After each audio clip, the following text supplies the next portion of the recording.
दोस्तों आज का ये वीडियो उन सब स्टूडेंट के लिए बहुत ही ज्यादा इंपॉर्टेंट होने वाला है जिनका टारगेटेड एग्जाम आने वाला next RPSC first grade chemistry exam है।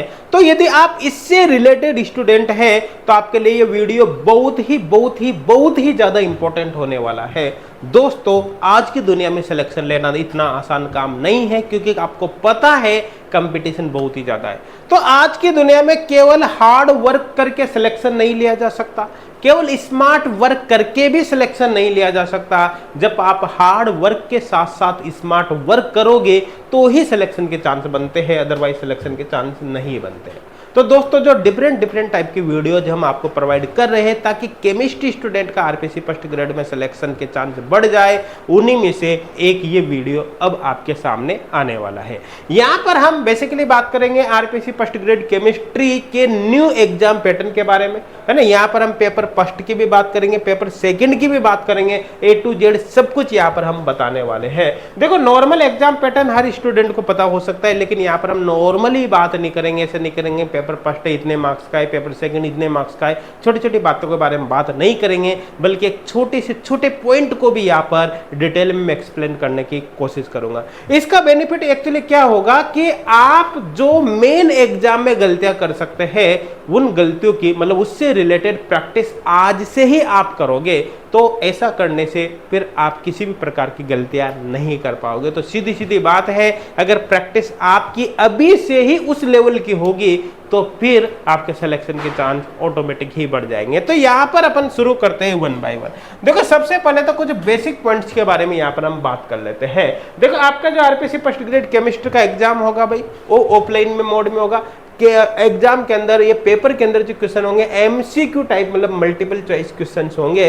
पेपर आपका बाइलिंगुअल होगा, मतलब क्वेश्चन एक बार इंग्लिश में लिखा होगा, एक बार हिंदी में लिखा होगा। यहाँ पर नेगेटिव मार्किंग आपके रहने वाली, नेगेटिव मार्किंग 1/3 रहेगी, मतलब प्रत्येक क्वेश्चन को नेगेटिवली आप अटेम्प्ट करोगे तो फिर 1/3 मार्क्स आपके डिडक्ट कर ले जाएंगे। 2 पेपर आपके होंगे, पेपर फर्स्ट आपका जीके का होगा, पेपर सेकंड आपका सब्जेक्ट का होगा। इसके बारे में डिटेल में हम आगे यहाँ पर बात करने वाले हैं। और आपके जो मिनिमम क्वालिफाइंग क्राइटेरिया यहाँ पर सिलेक्शन प्रोसेस की बात करें तो आपको क्या जो 2 पेपर होंगे ना, पेपर फर्स्ट और पेपर सेकंड, दोनों को सेपरेटली क्वालिफाई करना जरूरी है। मतलब यहाँ पर मिनिमम क्वालिफाइंग मार्क्स 40% रखा गया है। इसका मतलब आपका पेपर फर्स्ट में भी अलग से 40% मार्क्स मिनिमम लाने हैं, पेपर सेकंड में भी अलग से 40% मार्क्स मिनिमम आपको लाने हैं। इसमें SC ST के जो कैंडिडेट है उनको 5% का रिलैक्सेशन यहाँ पर मिलेगा। करने का मतलब SC ST के लिए यहाँ पर मिनिमम क्वालिफाइंग मार्क्स दोनों पेपर के लिए इंडिविजुअली 35% है, जबकि अदर स्टूडेंट के लिए यहाँ पर 40% मार्क्स मिनिमम क्वालिफाइंग है। दोनों में अलग अलग आपको 40% लाने हैं। अब इसके साथ साथ देखो यहाँ पर जो आपका नोटिफिकेशन उसमें एक बात ये लिखी हुई है ना, यहाँ पर जो सिविल सेवा या भूतपूर्व सैनिक है उससे रिलेटेड और दिव्यांग जन से रिलेटेड कुछ यहाँ पर पॉइंट लिखा हुआ है। इसके अकॉर्डिंग ये जो छूट है ना, ये छूट इन स्टूडेंट को भी मिलेगी, लेकिन इसका एक और तरीका निकलता है कि हो सकता है इनको मिनिमम क्वालिफाइंग क्राइटेरिया से बाहर रखा गया हो, है ना। कहने का सीधा मतलब है, हो सकता है इनके लिए इस तरह की कोई लिमिट ही यहाँ पर नहीं रखी गई हो जिससे इनको कोई मिनिमम क्वालिफाइंग मार्क्स का टारगेट पूरा करना पड़े। कुल मिलाकर इनकी डायरेक्ट कट ऑफ निकल जाएगी। डायरेक्ट कट ऑफ का मतलब है सीधा भाई आप अगर first paper plus second paper मिलकर अगर आप कट ऑफ को क्रॉस कर जाते हैं तो आपका सिलेक्शन होगा, अदरवाइज सिलेक्शन नहीं होगा। हो सकता है इनको 5% की छूट में रखी गई है। तो कुल मिलाकर ये जो नोटिफिकेशन में पॉइंट लिखा हुआ है इसके बेसिस पर ये चीज पूरी तरह से क्लियर नहीं हो पा रही हमारे अकॉर्डिंग, है ना। बाकी अगर किसी और स्टूडेंट को या किसी को भी इसके बारे में और अच्छे से नॉलेज हो कि यहाँ पर इनको 5% का रिलैक्सेशन मिलेगा या फिर इस क्राइटेरिया से कंप्लीट इनको बाहर ही रखा जाएगा, तो आप कमेंट कर जरूर बताना ताकि बाकी स्टूडेंट को भी इसका बेनिफिट मिल सके ना। हमारे थोड़ा सा डाउट है इसलिए यहाँ पर हमने आपके सामने इसको रख दिया। अब यहाँ पर अपन आगे यहाँ पर बात कर लेते हैं भाई कुछ इंपॉर्टेंट पॉइंट्स के बारे में। और भी देखो आपका जो पेपर होगा ना, आपका पेपर होगा ऑफलाइन मोड में, उसमें OMR शीट में 4 ऑप्शन नहीं होंगे, 4 की जगह पर 5 ऑप्शन होंगे। 5 ऑप्शन ऐसे होंगे जैसे यूं समझ लो कि एक OMR शीट है तो आपके प्रत्येक क्वेश्चन के 5 गोले होंगे, है ना। इस तरह से ABCDE ये 5 गोले, इस तरह से प्रत्येक क्वेश्चन में 5 गोले होंगे। तो ध्यान देना इनमें से जो 5 गोले होंगे ना, इनमें से जो आपका आंसर होगा पहले चार में से ही कोई एक होगा ना, आपका आंसर ए हो सकता है, बी हो सकता है, सी हो सकता है, डी हो सकता है। ध्यान देना, ई आपका आंसर कभी भी नहीं होगा। बहुत से स्टूडेंट क्या क्वेश्चन को सॉल्व करेंगे वहां पर, है ना, और उनको लगेगा यार इसका आंसर तो ई होगा, वो ई भर देंगे। ई कभी भी आंसर नहीं होगा, इस बात का ध्यान रखना। तो फिर ई का सिग्निफिकेंस क्या है? देखो आपको करना क्या है, ध्यान देना। जैसे आपने क्वेश्चन फर्स्ट सॉल्व किया, मान लो इसका आंसर सी है, तो आपने सी को टिक कर दिया, मतलब सी को एक तरह से यहाँ पर भर दिया पेन से। और इसी तरह से मान लो सेकंड क्वेश्चन में आंसर ए, तो ए को भर दिया। थर्ड क्वेश्चन अगर आपको नहीं आ रहा, मान लो थर्ड क्वेश्चन आपको नहीं आ रहा, तो थर्ड क्वेश्चन में आप कुछ भी मार्क मत करना, ई भी मार्क मत करना, इसको भी आप छोड़ देना। पूरी बात को ध्यान से सुनना। तो कुल मिलाकर जो जो क्वेश्चन आपको आते जा रहे हैं, आप उनको मार्क करते चलना, उनको भरते हुए चलना, लेकिन जो क्वेश्चन आपको नहीं आ रहा उसको आप फर्स्ट राउंड में छोड़ देना, कुछ भी मार्क मत करना। और जब आपका अटेम्प्ट सेकंड राउंड में आप अटेम्प्ट करोगे, सेकंड राउंड से मतलब यहाँ पर क्या है, जैसे आपके पेपर को अटेम्प्ट करने के लिए मान लो 3 घंटे मिले, तो आपने क्या किया कि पहले 2 घंटे के अंदर आप एक बार पूरा पेपर देख लोगे ना। प्रिपरेशन स्ट्रेटेजी आपकी अच्छी होनी चाहिए, ऐसा थोड़ी कि लास्ट में जाकर उठ उठ कर पढ़ोगे, है ना। तो पहले 2 घंटे के अंदर आपने पूरा पेपर देख लिया, फिर 1 घंटा जो बचेगा उसमें आप चेक करोगे भाई कि कोई क्वेश्चन ऐसा तो नहीं यार जो मुझे आ रहा था लेकिन मैं पहले राउंड में नहीं कर पाया, उसको देखोगे। आई थिंक समझ में आ गया होगा। तो सीधी सीधी बात है, अगर आपको कोई क्वेश्चन नहीं आ रहा तो उसमें कोई भी मार्क मत करना, अगर कोई क्वेश्चन आ रहा है तो उसको आप डार्क यहाँ पर कर देना। अब फिर क्या होगा, जब आपका पूरा टाइम ओवर हो जाएगा तो आपको 10 मिनट एक्स्ट्रा मिलेंगे। कितने? 10 मिनट आपके एक्स्ट्रा मिलेंगे।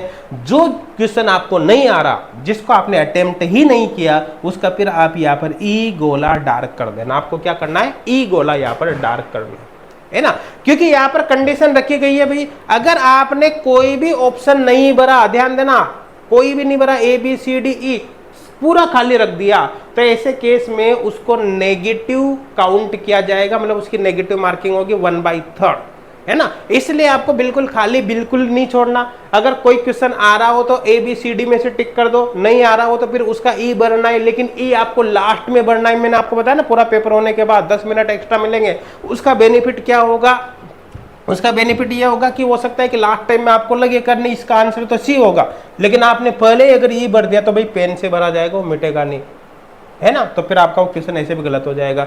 दूसरी बात यहाँ पर सीधी सीधी पॉइंट लिखी हुई है, अगर आपने 10% से ज्यादा ऐसे क्वेश्चन छोड़ दिए जिसमें आपने कोई भी सर्किल डार्क नहीं किया, ई भी नहीं किया, कोई सा भी नहीं किया, तो उस कंडीशन में आपको डायरेक्टली डिस्क्वालीफाई कर दिया जाएगा, मतलब आपके मार्क्स भी चेक नहीं होंगे। आई थिंक सब कुछ समझ में आ गया होगा, मेरे हिसाब से कोई डाउट नहीं होगा।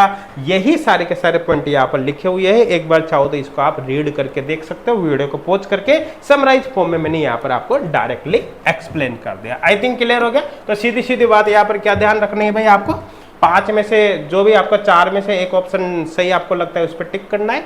नहीं आ रहा तो फिर आप ई को भर देना, खाली मत छोड़ना, लेकिन ई को आप लास्ट में जो एक्स्ट्रा 10 मिनट मिलेंगे उस समय आप करना। चलो आगे यहाँ पर चलते हैं। देखो आपका जो 2 पेपर होंगे, पेपर फर्स्ट और पेपर सेकंड, उनमें से जो पेपर फर्स्ट होगा वो जीके का होगा, जनरल नॉलेज का। अब पेपर फर्स्ट जो होगा वो 150 नंबर का होगा, है ना, और इसमें 75 क्वेश्चंस होंगे और टोटली होगा 1.5 घंटे का। समझ में आ गया होगा। पेपर फर्स्ट में जो क्वेश्चंस होंगे वो इससे रिलेटेड होंगे, है ना। आप चाहो तो वीडियो को पॉज करके इन टॉपिक को एक बार पढ़कर यहाँ पर देख सकते हैं, इसके बारे में यहाँ पर अभी डीपली नहीं जाऊंगा। एक चीज यहाँ पर क्लियर कर देता हूँ, देखो ये जो एजुकेशनल साइकोलॉजी यहाँ पर लिखी हुई है, पहले ये पेपर सेकंड में आती थी, है ना। इस एग्जाम से पहले ये पेपर सेकंड में आती थी, लेकिन इस एग्जाम का जो पैटर्न चेंज हुआ है उसमें ये पेपर सेकंड से उठाकर पेपर फर्स्ट में कर दी एजुकेशनल साइकोलॉजी, बाकी कोई चेंज नहीं किया है। तो इसकी वजह से पेपर सेकंड में थोड़ा बहुत परिवर्तन देखने को मिलेगा। पेपर फर्स्ट में तो सीधी सीधी बात है, कुछ क्वेश्चन जो पहले दूसरे आ रहे थे उसके साथ कुछ क्वेश्चन यहाँ पर साइकोलॉजी के आ जाएंगे, ये फर्क पड़ेगा और कुछ भी नहीं। आई थिंक मेरे हिसाब से क्लियर हो गया होगा, किसी को कोई डाउट यहाँ पर नहीं होगा। अच्छा, इन्फॉर्मेशन दे देता हूँ, जो हमारा टेलीग्राम चैनल है ना, उसको भाई जरूर सब्सक्राइब कर लेना। टेलीग्राम चैनल का लिंक आपको डिस्क्रिप्शन में मिल जाएगा। एक्चुअली जितनी भी वैकेंसी वगैरह आती रहती है या एमएससी केमिस्ट्री वाले स्टूडेंट से रिलेटेड जितनी भी इंफॉर्मेशन होती है, न्यू अपडेट्स होता है, कोई वैकेंसी की जानकारी होती है, हम A to Z जो भी हमारे नॉलेज में होती है सब कुछ उसमें शेयर करते, उसमें डालते हैं, ताकि कोई भी केमिस्ट्री वाला स्टूडेंट किसी भी तरह के अपडेट से मिस ना रह जाए, मतलब चूक ना जाए।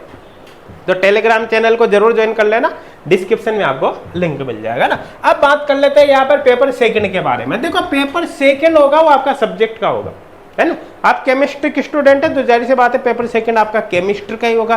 पेपर सेकंड जो होगा वो 300 मार्क्स का होगा। तो पेपर फर्स्ट होगा 150, पेपर सेकंड होगा 300 मार्क्स, दोनों मिलाकर लिख दिया 450 मार्क्स, 450 नंबर, ठीक है। तो पेपर सेकंड 300 मार्क्स का होगा, 150 क्वेश्चन इसके अंदर होंगे, 3 घंटे का ही आपका पेपर होगा।